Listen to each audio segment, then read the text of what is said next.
Yang namanya ikhtiar itu ada dua syarat. Bahwa disebut ikhtiar itu kalau dia melibatkan dua syarat. Yang pertama apa? Yang pertama bergerak. Jadi ikhtiar itu harus bergerak. Mbuh ngopo pokoknya ubet. Nah, kalau ada orang kok pengen bangkit dari kesulitan, pengen temu solusi, kok dia tidak mau bergerak, minimal keluar dari rumahnya, itu ngapusi.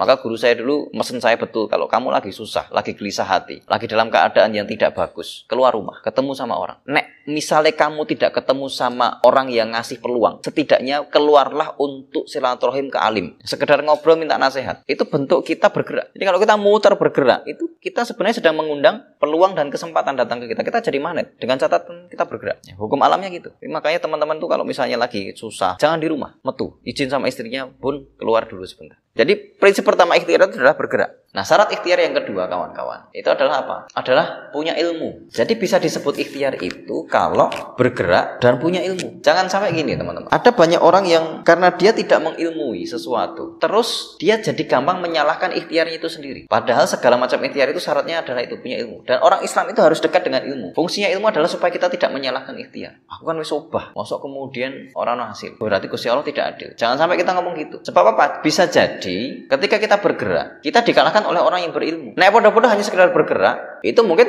masih ada kemungkinan kita sama-sama dapat. Tapi kalau kita ada di satu track di mana semua orang berkompetisi untuk hal yang sama, maka yang bergerak ini tetap akan kalah dengan yang berilmu. Itu sudah sunatullah. Sama kayak misalnya kemarin heboh beberapa tahun yang lalu, podo-podo tukang ojek, antara ojek konvensional sama ojek online. Kenapa kemudian gimana pun caranya menang ojek online akhirnya? Sebab apa? Sebab ada ilmunya. Dia melihat kebutuhan pasar, dia riset, dia kemudian memberikan solusi dari tarif-tarif goib tukang ojek. Tukang ojek itu kan tarifnya goib, naik gitu ya. Tekan gone, regone beda. Loh, saya itu pernah naik ojek di Jakarta, kan dulu sering naik ojek. Begitu naik ojek, kemana mas?